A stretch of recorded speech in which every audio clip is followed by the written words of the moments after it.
इस सीरीज को असल में एक काल्पनिक कहानी द एडम्स फैमिली के ऊपर बनाया गया है, जिस पर पहले भी कई एनिमेटेड मूवीज बन चुकी है। तो इस कहानी की शुरुआत होती है एक वेडनेसडे नाम की लड़की से, जिसके भाई को कुछ बदमाश बच्चे परेशान करते हैं। इसके बाद वेडनेसडे उनसे इसका बदला लेती है और इसी चक्कर में वेडनेसडे को स्कूल से निकाल दिया जाता है। जिसके बाद वेडनेसडे के माता पिता उसका एडमिशन एक नए स्कूल नेवरमोर एकेडमी में करवाते हैं। पर वेडनेसडे को ये स्कूल कुछ खास पसंद नहीं आता है। असल में वेडनेसडे के पास कुछ ऐसी शक्तियां थी जिनकी मदद से वो कई बार फ्यूचर में होने वाली चीज़ों को देख सकती थी। खैर, अब नए स्कूल में वेडनेसडे की रूममेट एनिट बनती है, जिसके पास भेड़िया बनने की शक्ति थी। और ये सारा स्कूल कुछ ऐसे ही था, क्योंकि इस स्कूल में हर बच्चे के पास अपनी अपनी शक्तियाँ थीं। इसके बाद हम देखते हैं कि एनिट वेडनेसडे से दोस्ती करने की कोशिश करती है, लेकिन उन दोनों में दिन रात का फर्क था। जहाँ एनिट काफ़ी खुश मिजाज और जिंदा दिल लड़की थी, वहीं वेडनेसडे उसके बिल्कुल उल्टा, न ज़्यादा बात करती थी और न ही कभी खुश होती थी। इसके बाद हम देखते हैं कि वेडनेसडे की निगरानी के लिए उसके माता पिता चुपके से उन्हीं के घर के सदस्य, जिसका नाम थिंग था, उसे छोड़ देते हैं। और थिंग बिल्कुल किसी इंसान के हाथ की तरह ही दिखता था। इसके बाद हम देखते हैं कि नेवरमोर स्कूल के पास ही एक जंगल में उस शहर के शेरिफ यानी पुलिस इंस्पेक्टर को एक लड़के की लाश मिलती है। जिसके बाद उसका सारा शक नेवरमोर स्कूल पर ही जाता है, क्योंकि उस शहर की हर उल्टी सीधी घटना कहीं न कहीं उसी स्कूल से जुड़ी हुआ करती थी। उधर स्कूल में थॉर्नहिल नाम की एक टीचर वेडनेसडे से मिलने आती है और उसे एक फूल देती है और उसका स्कूल में वेलकम करती है। खैर, इसके बाद वेडनेसडे बारिश में कहीं जा रही होती है कि तभी ऊपर से उसके सर पर पत्थर की एक मूर्ति गिरने ही वाली थी, लेकिन तभी जेवियर नाम का लड़का उसे बचा लेता है, जो कि असल में वेडनेसडे के साथ उसी स्कूल में पढ़ता था। और इसी दौरान वेडनेसडे बेहोश हो जाती है और होश में आने के बाद वेडनेसडे जेवियर का शुक्रिया अदा करती है। अब रात हो जाती है और वेडनेसडे अपने कमरे में बैठकर अपनी नॉवेल पर काम कर रही होती है कि तभी उसे पता चलता है कि थिंग उसकी जासूसी कर रहा है। जिसके बाद वो थिंग को पकड़ लेती है और उसे धमकी देती है कि अगर उसने वेडनेसडे की कही हर बात नहीं मानी तो वो उसे ड्रॉर में बंद कर देगी। जिसके बाद थिंग को वेडनेसडे की बात माननी पड़ती है। इसके बाद हम अगले दिन देखते हैं कि वेडनेसडे के स्कूल की प्रिंसिपल उसे सुधारने के लिए थेरेपी सेशन लेने के लिए भेजती है, लेकिन वेडनेसडे उस थेरेपिस्ट के घर से भागकर सीधा एक रेस्टोरेंट में चली जाती है, जहां वो टाइलर नाम के एक लड़के से मिलती है, जो कि उसी रेस्टोरेंट में काम करता था। और वेडनेसडे उस लड़के से अपने स्कूल से भागने में मदद मांगती है और बदले में वो उसकी खराब हो चुकी कॉफ़ी मशीन को ठीक कर देती है। तभी उस रेस्टोरेंट में कुछ लड़के आते हैं और वो वेडनेसडे को परेशान करने लगते हैं। जिसके बाद वेडनेसडे उन सभी लड़कों को अकेले ही धूल चटा देती है, जिससे हम अंदाज़ा लगा सकते हैं कि वेडनेसडे लड़ने में भी माहिर थी। लेकिन तभी वहाँ टाइलर के पिता उस शहर के शेरिफ आ जाते हैं और तुरंत वेडनेसडे को पहचान जाते हैं कि वो गोम्स की बेटी है। जिसके बाद वो वेडनेसडे को बताते हैं कि उसका पिता एक कातिल है, क्योंकि उन्होंने एक मासूम इंसान का कत्ल किया है। और ये बात सुनकर वेडनेसडे भी हैरान हो जाती है। खैर, तभी वहाँ वेडनेसडे की टीचर आ जाती है, जो कि उसे दोबारा स्कूल लेकर जाती है। अब रात में वेडनेसडे थिंग को टाइलर के घर भेजती है, जो टाइलर को वेडनेसडे को कॉल करने के लिए कहता है। जिसके बाद वेडनेसडे एनिट के लैपटॉप की मदद से टाइलर से बात करती है और उसे बताती है कि उसके स्कूल में एक फंक्शन होने वाला है, सब उसी में बिजी होंगे और उसी दिन वो लोग वहाँ से भाग जाएंगे। अब कुछ समय बाद उस फंक्शन का दिन आ जाता है और टाइलर वेडनेसडे को लेने आता है। साथ ही साथ वो वेडनेसडे को एक पुलिस रिकॉर्ड की फाइल देता है, जिसमें वेडनेसडे के पिता गोम्स एडम्स की सारी कहानी लिखी हुई थी। खैर, अब जब वो लोग वहाँ से जा रहे होते हैं कि तभी एक लड़का वेडनेसडे से टकराता है और तभी एकदम से वेडनेसडे को अपनी शक्तियों की मदद से ये पता चलता है कि कुछ ही देर में उस लड़के की मौत होने वाली है। इसलिए वो उसे बचाने के लिए उसके पीछे जाती है, लेकिन तभी वो लड़का उल्टा वेडनेसडे पर ही हमला कर देता है। जिसके बाद वेडनेसडे किसी तरह खुद को उससे बचाने की कोशिश करती है, लेकिन तभी वहाँ एक बड़ा सा राक्षस आ जाता है और उस लड़के को, जिसका नाम रोवन था, उसको ही मार देता है। और इन सब के चलते वेडनेसडे का उस स्कूल से भागने का इरादा बदल जाता है। इसके बाद हम देखते हैं कि शेरिफ रोवन के बारे में जानने के लिए वेडनेसडे से पूछताछ करने के लिए आता है, क्योंकि जब रोवन फंक्शन से गायब हुआ था तो सिर्फ वेडनेसडे ही वहाँ पर मौजूद थी और साथ ही साथ रोवन की लाश भी उन्हें अभी तक नहीं मिली थी। जिसके बाद वेडनेसडे शेरिफ को बताती है कि एक अजीब से राक्षस ने उसे मारा था और वो शेरिफ को इस बात पर विश्वास दिलाने की कोशिश ही कर रही होती है कि तभी वहाँ रोवन आ जाता है, जिसे देखकर वेडनेसडे भी हैरान हो जाती है। इसके बाद वेडनेसडे रोवन के बारे में और पता लगाने के लिए वो थिंग को रोवन का पीछा करने के लिए कहती है और थिंग रोवन का पीछा करना शुरू कर देता है। उधर स्कूल में रोवन के बारे में और जानने के लिए वेडनेसडे जेवियर के पास जाती है क्योंकि रोवन जेवियर का रूममेट था, पर जेवियर को रोवन के बारे में ज़्यादा कुछ पता नहीं था। इसके बाद वो वेडनेसडे को टाइलर से दूर रहने के लिए कहता है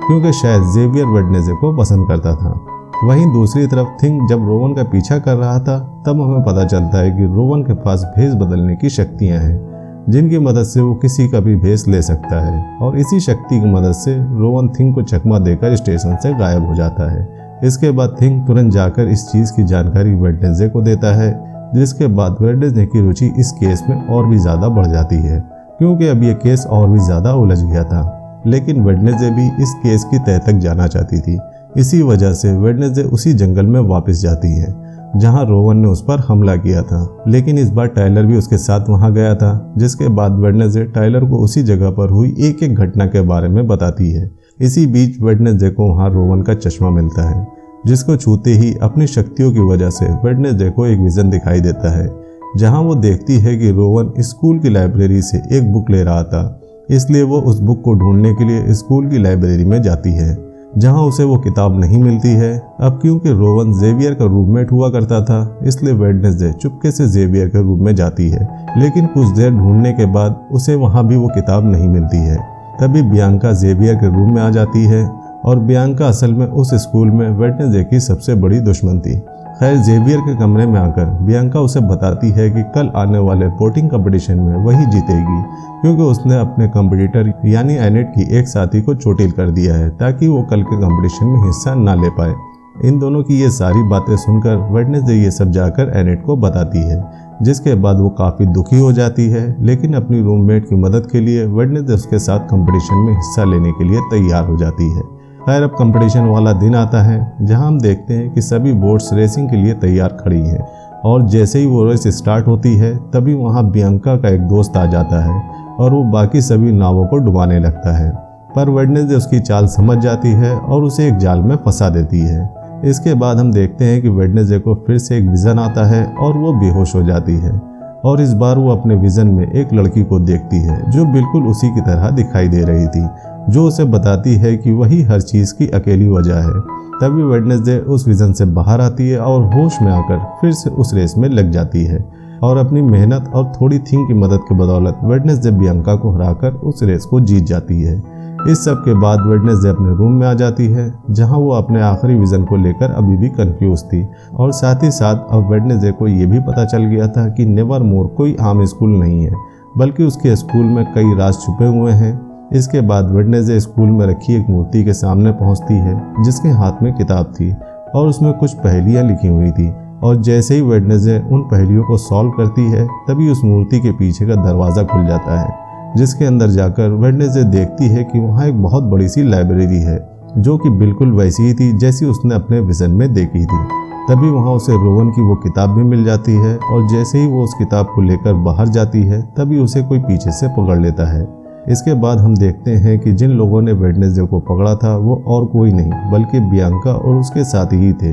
जिसके बाद वो सभी उससे पूछते हैं कि वो वहाँ कैसे पहुँची और वेडनेसडे उन्हें उस मूर्ति और पहेली की सारी कहानी बताती है। जिसके बाद वो सभी लोग वेडनेसडे को उनके साथ मिल जाने का ऑफर देते हैं और वेडनेसडे उनका ऑफर ठुकरा कर वहाँ से चली जाती है। इसके बाद रात को वेडनेसडे उस किताब में बने जादूगर और एक लड़की की तस्वीर देखती है जो लड़की बिल्कुल वेडनेसडे की तरह ही दिखाई दे रही थी। इसके बाद अगले दिन वेडनेसडे जेवियर को जाकर वो तस्वीर दिखाती है जहां जेवियर उसे बताता है कि उस तस्वीर में जो जादूगर उसे दिख रहा है वो क्रैकस्टोन है जो कि नेवरमोर स्कूल के सबसे शुरुआती लोगों में से एक था। और इसके बाद हम देखते हैं कि वेडनेसडे के स्कूल में एक समारोह किया जा रहा था जहां सभी बच्चों को शहर में उनके इंटरेस्ट के हिसाब से अलग अलग जगह पर भेजा जा रहा था और इसी वजह से वेडनेसडे स्कूल के पास बने पिलग्राम वर्ल्ड में जाती है जहां उन्हें बताया जाता है कि क्रैकस्टोन ने सबसे पहले नेवरमोर शहर की इस बस्ती को बसाया था। जिसके बाद वेडनेसडे चुपके से उस पिलग्राम वर्ल्ड की मीटिंग हाउस में जाती है जहां क्रैकस्टोन और उसके साथ ही साथ उसे वो लड़की भी दिखाई देती है जो कि उसके विजन में आई थी। तभी वहां पर एक मिस्ट्रेस आ जाती है और वेडनेसडे उससे असली क्रैकस्टोन की मीटिंग हाउस के बारे में पूछती है लेकिन उसे भी इस बारे में कुछ पता नहीं था, जिसके बाद टाइलर की मदद से वेडनेसडे पुराने मीटिंग हाउस का पता लगाती है और कुछ ही समय बाद वो वहाँ पहुँच जाती है, जहाँ वो देखती है कि ये जगह तो अब पूरी खंडर बन चुकी थी। तभी वहाँ पहुंचकर वेडनेसडे को फिर से एक विजन आता है, जहाँ हम देखते हैं कि वो अपने आप सन 1600 में पहुंच जाती है, जहाँ क्रैकस्टोन के भड़काने पर सभी गांव वाले एक लड़की को जला रहे थे, जिसका नाम गुडी एडम्स था। इसके बाद गुडी के पूरे परिवार को एक घर में बंद करके क्रैकस्टोन के कहने पर जला दिया जाता है, लेकिन अपने घर वालों की मदद से गुडी वहाँ से किसी तरह से बच निकलती है और वो एडम्स से कहती है कि वो सबको मार डालेगा। और तब हमें पता चलता है कि गुडी एडम्स वेडनेसडे की पूर्वज है। क्रैकस्टोन ने गुडी एडम्स और उसके परिवार को सिर्फ इसलिए मारा था क्योंकि उसे लगता था कि गुडी काला जादू करने वाली चुड़ैल है, जबकि ऐसा असलियत में नहीं था। तभी हम देखते हैं कि वेडनेसडे अपने विजन से बाहर आती है, जिसके बाद उसे वो राक्षस फिर से दिखाई देता है और वेडनेसडे उसका पीछा करने लगती है, पर उसके पैरों के निशान धीरे धीरे इंसान के पैरों के निशान में तब्दील होते जाते हैं। और तभी वहाँ जेवियर आ जाता है और जिसके बाद वेडनेसडे उसे अपने विजन और उस राक्षस के बारे में बताती है और साथ ही साथ वो उसे ये भी बताती है कि उसे लग रहा है कि नेवरमोर में कोई बुरी घटना घटने वाली है। इसके बाद अगले दिन हम देखते हैं कि नेवरमोर में सभी लोग क्रैकस्टोन को सम्मान देने के लिए शहर में एक छोटा सा फंक्शन करते हैं, क्योंकि वो सारा शहर क्रैकस्टोन को अपना हीरो मानता था। लेकिन वेडनेसडे उसकी असलियत जानती थी, इसलिए उसने थिंग से कहकर क्रैकस्टोन की मूर्ति को आग से जलवा दिया। उधर पुराने मीटिंग हाउस के खंडर के पास ही एक भिखारी अपने चोरी किए हुए कैमरे को चलाने की कोशिश कर रहा था। तभी वहाँ वही राक्षस आ जाता है, जिसके बाद वो बड़ी बर्बरता के साथ उसे मार देता है। लेकिन इसी बीच गलती से वो कैमरा इस घटना की काफ़ी सारी फोटोज खींच लेता है। इस घटना के थोड़े समय बाद वहाँ शेरिफ अपनी टीम के साथ पहुँचता है, जिसके बाद शेरिफ के हाथ वो कैमरा लग जाता है और उसे उस राक्षस की बहुत सारी फोटोज मिल जाती हैं। इसके बाद हम देखते हैं कि इस घटना के कुछ समय बाद थिंग और वेडनेसडे दोनों एक मुर्दा घर में जाते हैं, जहां उस भिखारी की लाश को पोस्टमार्टम के लिए रखा गया था। इसके बाद वेडनेसडे वहां उस लाश की जांच पड़ताल करना शुरू कर देती है, लेकिन तभी वहां वो शेरिफ और उस मुर्दा घर का डॉक्टर आ जाता है,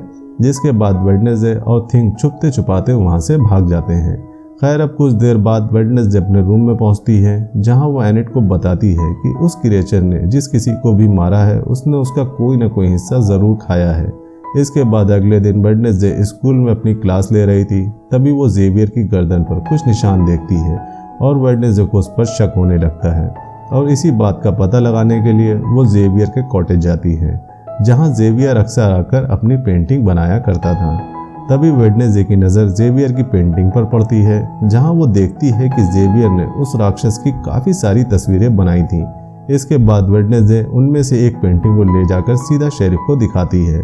जहां शेरिफ उसे बताता है कि जेवियर को दोषी साबित करने के लिए उसे और सबूत लाने होंगे। जिसके बाद वेडनेसडे जेवियर के खिलाफ और सबूत जुटाने में लग जाती है। खैर, इसके बाद हम देखते हैं कि अब नेवरमोर स्कूल में प्रॉम फंक्शन होने वाला था, जहां हर कोई अपने पार्टनर के साथ आने वाला था, पर वेडनेसडे को इन सब चीज़ों में कोई इंटरेस्ट नहीं था, लेकिन वो एनिट के जोर डालने पर वहां चलने के लिए राजी हो जाती है। इसके बाद हम देखते हैं कि वेडनेसडे अपने क्लासमेट यूजिंग के साथ फिर से उस जंगल में जाती है, जहां उसे एक गुफा दिखाई देती है। जिसके बाद वेडनेसडे उस गुफा के अंदर जाकर छानबीन करने की कोशिश करती है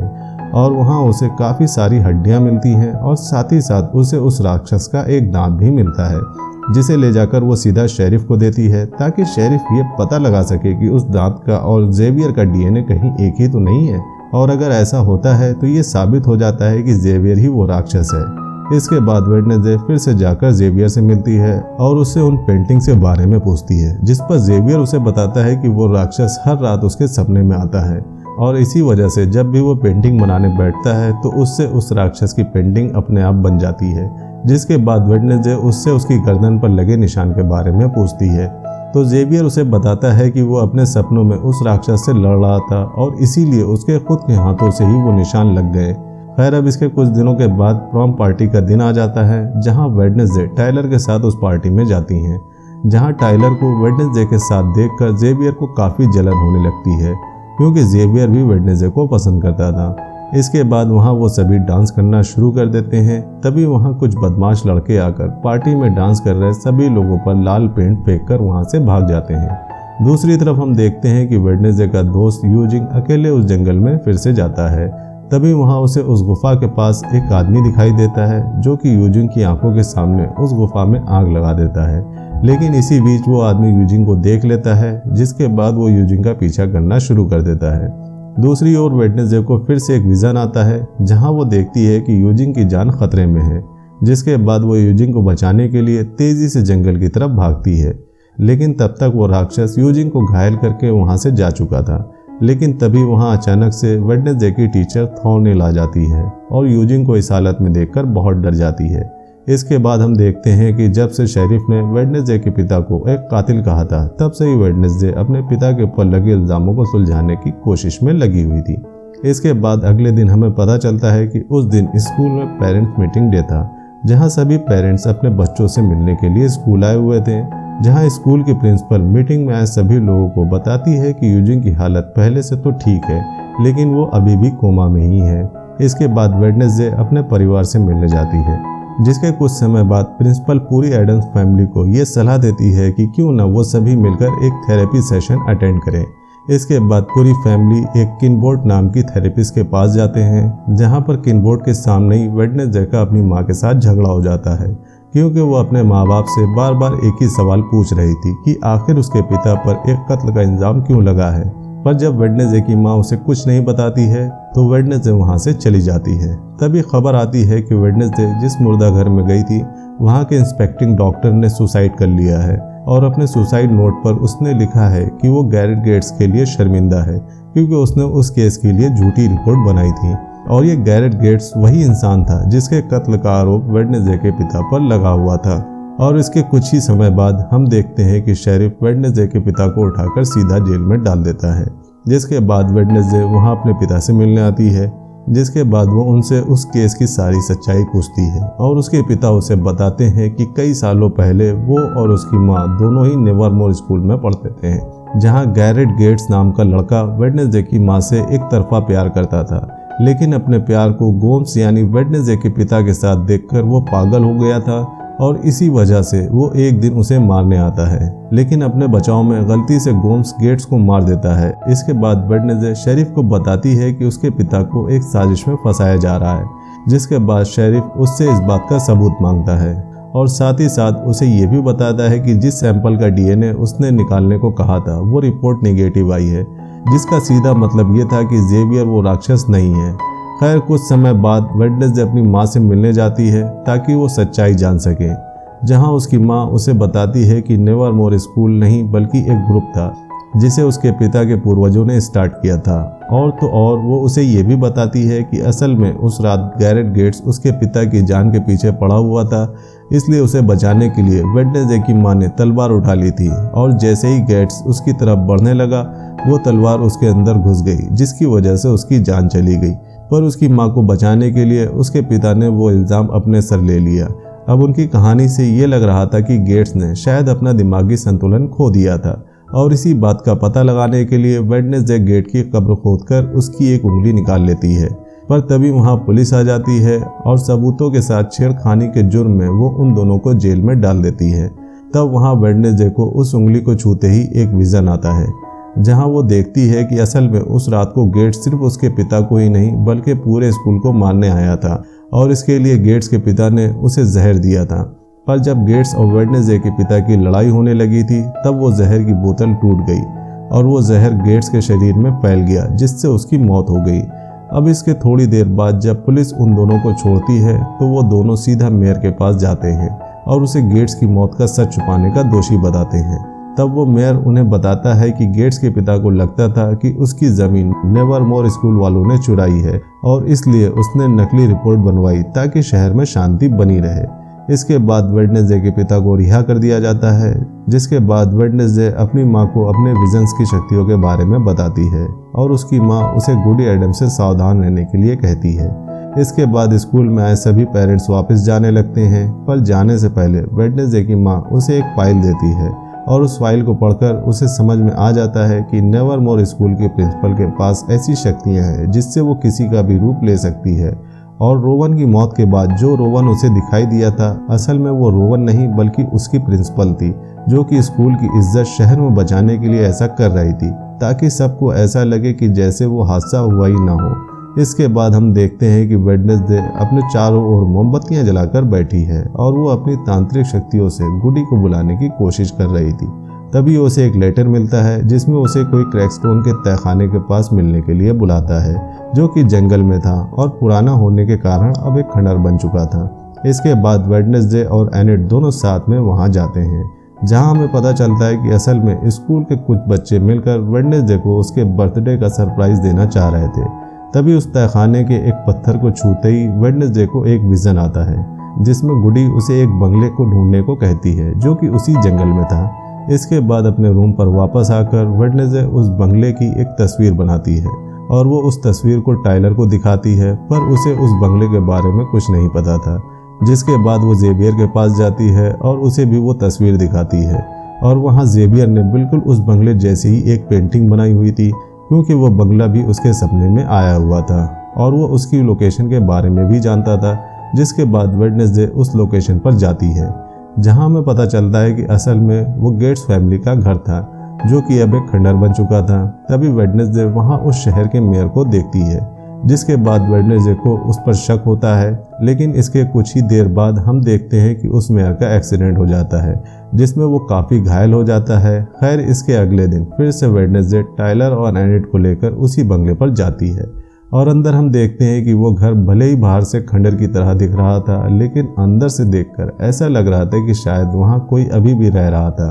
तभी वहाँ वो राक्षस आ जाता है और वेडनेसडे और एनिट पर एकदम से हमला कर देता है। लेकिन हैरानी की बात तो ये थी कि इसी बीच टाइलर उस घर से एकदम से कहीं गायब हो गया था। उधर उस राक्षस से बचते बचाते वो दोनों उस बंगले के बेसमेंट में पहुंच जाते हैं, जहां हम देखते हैं कि आज तक उस राक्षस ने जिस किसी भी इंसान को मारा था, उसके शरीर का कोई ना कोई हिस्सा उस बेसमेंट में मौजूद था। लेकिन तभी वेडनेसडे और एनिट किसी तरह उस राक्षस से बचते हुए उस घर से बाहर आ जाते हैं, जहां उन्हें टाइलर दिखाई देता है, जो कि थोड़ा घायल हो चुका था। तभी वहां एकदम से जेवियर भी आ जाता है। इसके बाद ये सभी लोग टाइलर के घर जाते हैं और जब टाइलर के पिता यानी शेरिफ अपने बेटे की हालत देखते हैं तो उसे वेडनेसडे पर बहुत गुस्सा आता है। लेकिन इसके बाद वेडनेसडे शेरिफ को सबूत दिखाने के लिए फिर से उसी बंगले में लेकर जाती है, क्योंकि वह शेरिफ को दिखाना चाहती थी जो उसने देखा था। लेकिन वहां पहुंचकर वेडनेसडे देखती है कि वहां से सब कुछ गायब हो चुका था, जैसे कि वहां कभी कुछ था ही नहीं। जिसके बाद वेडनेसडे शेरिफ को समझाने की कोशिश करती है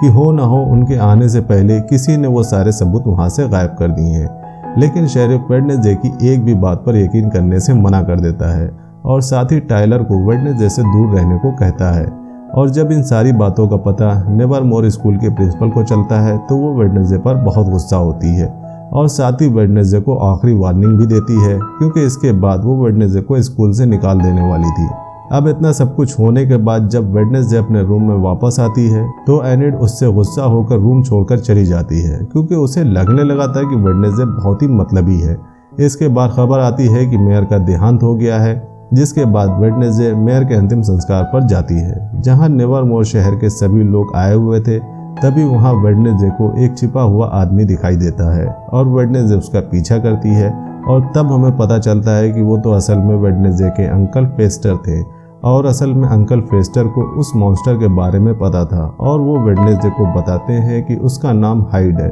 और वो राक्षस अंदर से एक इंसान होते हुए भी उस राक्षस में बदल जाता है। इसके बाद रात को वेडनेसडे फिर से स्कूल की उस लाइब्रेरी में जाती है, जहां उसे जेवियर मिलता है, जिसके बाद फिर से वेडनेसडे उस पर वो राक्षस होने का इल्ज़ाम लगाती है। लेकिन जेवियर वेडनेसडे से बिना बहस किए वहां से चला जाता है। इसके बाद वेडनेसडे को उस लाइब्रेरी में एक किताब मिलती है जिसमें उस राक्षस के बारे में जानकारी दी हुई थी, जिससे वेडनेसडे को ये पता चलता है कि असल में वो राक्षस अपने मास्टर के कहने पर लोगों को मार रहा था और ये मास्टर वो इंसान है जो उस राक्षस को कंट्रोल कर रहा था और ये मास्टर कोई भी हो सकता था। अब अगले दिन वेडनेसडे जेवियर को किनबोट यानी उस थेरेपिस्ट के पास जाते हुए देखती है, जिसके बाद वेडनेसडे को शक होता है कि कहीं वो मास्टर किनबोट ही तो नहीं है, क्योंकि वेडनेसडे ये मान चुकी थी कि हो ना हो जेवियर ही वो राक्षस है। खैर, इसके बाद वेडनेसडे अपने अंकल के साथ टाइलर की शॉप पर जाती है, जहां वो उसे हाइड के बारे में बताती है और तभी हमें पता चलता है कि टाइलर के डैड वेडनेसडे के अंकल को ढूंढ रहे थे, क्योंकि वो असलियत में एक चोर थे। अब इसके बाद जब वेडनेसडे रात को वापस अपने रूम पर आती है तब वो देखती है कि उसकी हाइड वाली किताब वहाँ से गायब है और साथ ही थिंग को भी किसी ने चाकू मार दिया है, जिसको देखकर वेडनेसडे काफ़ी घबरा जाती है और थिंग को लेकर सीधा अंकल के पास जाती है, जो कि उसका इलाज करके किसी तरह उसे जिंदा कर देते हैं। जिसके बाद वेडनेसडे उस इंसान को ढूंढने के लिए निकल जाती है जिसने थिंग को चोट पहुंचाई थी और साथ ही साथ वो अपने अंकल को भी वहां से जाने के लिए भी कह देती है, क्योंकि शेरिफ उन्हें वहां पर ढूंढने में लगे हुए थे। इसके बाद वेडनेसडे अपने साथ हुई सारी घटना की बात जाकर प्रिंसिपल को बताती है, जहां उसे पता चलता है कि प्रिंसिपल को तो पहले से ही उस राक्षस के बारे में मालूम था, लेकिन अपने स्कूल की इज्जत बचाने के लिए उन्होंने कभी भी ये बात किसी को नहीं बताई। इसके बाद वेडनेसडे फिर से किनबोर्ड पर शक करने लगती है, लेकिन कुछ ही समय बाद उसे पता चलता है कि वो राक्षस किनबोर्ड का भी शिकार कर चुका है और इसलिए अब वेडनेसडे का सारा शक सीधा जेवियर पर जाता है और वेडनेसडे फिर से जेवियर के कॉटेज पर जाती है, जहां उसे सभी मरे हुए लोगों की चीजें मिलती हैं, जिससे उसका शक पक्का हो जाता है और तभी पुलिस आकर वहां जेवियर को अरेस्ट कर लेती है। अपने रूम पर पहुंचने के बाद वेडनेसडे देखती है कि एनेट दोबारा से उसके रूम में शिफ्ट हो गई थी, क्योंकि वेडनेसडे के खिलाफ जो उसका गुस्सा था वो शांत हो चुका था। इसके कुछ समय बाद वेडनेसडे टाइलर से मिलने जाती है और जैसे ही वो टाइलर को छूती है तभी उसे एक और विजन आता है, जिसमें उसे पता चलता है कि टाइलर ही वो मॉन्स्टर है। जिसके बाद वो तुरंत वहां से भाग जाती है। अब क्योंकि वेडनेसडे को टाइलर की सच्चाई पता चल चुकी थी, इसलिए वो ये बात सभी को बताना चाहती थी, इसलिए वो टाइलर को एक जगह पर लेकर आती है। तभी वहाँ वेडनेसडे के दोस्त आ जाते हैं, जो कि टाइलर को कुर्सी से बांध देते हैं और वो टाइलर को मार मार कर उससे सच उगलवाना चाहते थे। पर तभी वहाँ टाइलर के पिता आ जाते हैं, जिसके बाद वो वेडनेसडे को हिरासत में ले लेते हैं। पर वेडनेसडे उन्हें बताती है कि जेवियर असली कातिल नहीं है, बल्कि टाइलर ही असली राक्षस है, जिसने इतने लोगों को अपना शिकार बनाया है। और जैसे ही वेडनेसडे की इस हरकत का पता उसकी प्रिंसिपल को चलता है तो वो वेडनेसडे को नेवरमोर स्कूल से निकाल देती है, क्योंकि उनके मुताबिक वेडनेसडे ने सारी हदें पार कर दी थी। जिसके बाद वेडनेसडे अपने रूम में जाकर अपने सामान को पैक करने लगती है और स्कूल से जाने से पहले वो अपने दोस्त यूजिंग से मिलने जाती है, जो कि अब कोमा से बाहर आ चुका था। यूजिंग से मिलने पर वो वेडनेसडे को बताता है कि जिसने भी उस दिन उस गुफा के पास आग लगाई उसने लाल जूते पहने थे और वेडनेसडे समझ जाती है कि वो हो ना हो उसकी टीचर थॉर्न हिल थी, क्योंकि वही अकेली थी जो पूरे स्कूल में लाल जूते पहनती थी। जिसके बाद वो थॉर्न हिल के पास जाती है, जहां उसे पता चलता है कि उसका असली नाम थॉर्न हिल नहीं बल्कि लॉरेल गेट्स है और वो गैरेट गेट्स की छोटी बहन थी। और असल बात तो ये थी कि लॉरेल और उसका परिवार नेवरमोर स्कूल के सभी बच्चों से नफरत करते थे, इसलिए वो उन सभी बच्चों को मारना चाहती थी। तभी वहाँ टाइलर आ जाता है, जिसके बाद थॉर्न हिल टाइलर से वेडनेसडे को मारने के लिए कहती है, पर वो असल में टाइलर नहीं बल्कि वो नेवरमोर स्कूल की प्रिंसिपल थी, जो कि टाइलर का रूप लेकर वहाँ थॉर्न हिल की सच्चाई जानने के लिए आई थी। जिसके बाद थॉर्न हिल धोखे से प्रिंसिपल के गले में जहर इंजेक्ट कर देती है, जिसकी वजह से वहीं प्रिंसिपल की मौत हो जाती है। इसके बाद थॉर्न हिल वेडनेसडे को बेहोश करके उसे क्रैकस्टोन के पुराने तहखाने में लेकर जाती है और उधर ये सब होता हुआ थिंग देख लेता है और ये सब जाकर वो एनेट को बताता है। उधर तहखाने में थॉर्न हिल वेडनेसडे को बताती है कि असल में क्रैकस्टोन उसके पूर्वज है और उसी को जिंदा करके वो नेवरमोर के सभी बच्चों को खत्म करेगी। लेकिन उसके मुताबिक जब गुडी ने क्रैकस्टोन को मारा तब उसने एक मंत्र से ताला लगा दिया था और उस ताले को गुडी का एक वंशज ही खोल सकता था, ताकि उसे फिर से जिंदा किया जा सके। जिसके बाद वो वेडनेसडे के हाथ पर एक कट लगाती है और उसका खून क्रैकस्टोन की कब्र पर डालती है और उसके तुरंत बाद ही क्रैकस्टोन जिंदा हो जाता है और वो वेडनेसडे को चाकू मार देता है और फिर वो नेवरमोर स्कूल की तरफ तेजी से बढ़ने लगता है, क्योंकि वो स्कूल के सभी बच्चों को मारना चाहता था। उधर तहखाने में वहाँ गुडी एडम्स आती है और वो वेडनेसडे की बॉडी में अपनी शक्तियाँ डालकर उसके सभी घावों को ठीक कर देती है। जिसके बाद वेडनेसडे भी उस स्कूल की तरफ जाने लगती है, पर तभी रास्ते में उसे टाइलर मिलता है, जो कि उसकी आंखों के सामने ही उस राक्षस में तब्दील हो जाता है। लेकिन तभी वहाँ एनेट आ जाती है, जो कि अपनी शक्तियों की वजह से खुद को एक बड़े भेड़िए में बदल लेती है। जिसके बाद उस राक्षस और एनेट दोनों में एक भयंकर लड़ाई होना शुरू हो जाती है। इसी बीच वेडनेसडे स्कूल के लिए निकल जाती है। उधर जब स्कूल में क्रैकस्टोन के आने की खबर पहुंचती है तो पूरा स्कूल खाली करा दिया जाता है और तभी उससे लड़ने के लिए वेडनेसडे भी वहां आ जाती है। जिसके बाद इन दोनों के बीच में एक बहुत ही खतरनाक लड़ाई होना शुरू हो जाती है। जिसके बाद वेडनेसडे एक तलवार का टुकड़ा लेकर उसे क्रैकस्टोन के दिल के आर पार कर देती है, जिसकी वजह से वो हमेशा हमेशा के लिए वहां से चला जाता है तभी वहाँ थॉर्नहिल अपनी बंदूक लेकर आती है और वो वेडनेसडे को मारने ही वाली होती है कि तभी यूजिन उस पर अपनी पालतू मधुमक्खियों की मदद से हमला कर देता है, जिसके बाद थॉर्नहिल का भी खेल खत्म हो जाता है और उधर एनेट भी उस राक्षस को हरा देती है। अब जब आखिर में सब कुछ सही हो चुका था, तभी कुछ दिनों बाद वेडनेसडे को अपने फ़ोन पर एक मैसेज आता है, जिससे हमें ये पता चलता है कि अभी भी कोई और मौजूद था जो कि उसकी निगरानी रख रहा था, और दूसरी तरफ टाइलर भी पुलिस की गिरफ्त से भाग चुका था। तो ये थी वेडनेसडे सीरीज़ की सारी कहानी। आपको ये कहानी कैसी लगी हमें कमेंट्स में ज़रूर बताइएगा। अगर मूवी का एक्सप्लेनेशन पसंद आया हो तो वीडियो को लाइक करिएगा और चैनल को सपोर्ट करने के लिए सब्सक्राइब करिएगा, ताकि हम आपके लिए ऐसे इंटरेस्टिंग मूवीज़ के एक्सप्लेनेशन लाते रहें। मिलते हैं नेक्स्ट मूवी एक्सप्लेनेशन वीडियो में, तब तक के लिए बाय बाय।